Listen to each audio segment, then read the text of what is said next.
তখন সেখানে সবার খাবার ব্যবস্থা করে তারপর আসার পর এখন ওই যে জেলে যেই লোকটাকে অপরের দিকে বলছে সে আর মনে, মনে আসে আর সে বলে, কয় এমন মানে নেতাই আমাদের দরকার যে আমার জেলে বসেও আমিও খাবার পাই, আমার ফ্যামিলিও খাবার পায়। মানে মানে আনন্দে, দুঃখে মানে আনন্দের সহিত তিনি বলছেন যে, "দেখেন নেতা ভালো হলে জেলে বইয়ে খাবার পাওয়া যায় এবং ফ্যামিলিতেও খাবার পৌঁছে যায়।"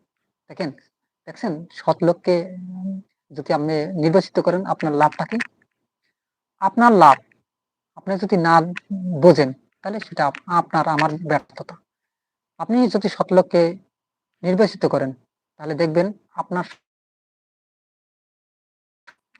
সৎ হওয়ার চেষ্টা করবে। আপনার সন্তান একটা ভালো জায়গায় পৌঁছাতে পারবে। আপনার ভাই একজন ভালো জায়গায় পৌঁছে যাবে। অর্থাৎ আমাদের বাংলাদেশটা একটা মানে একটা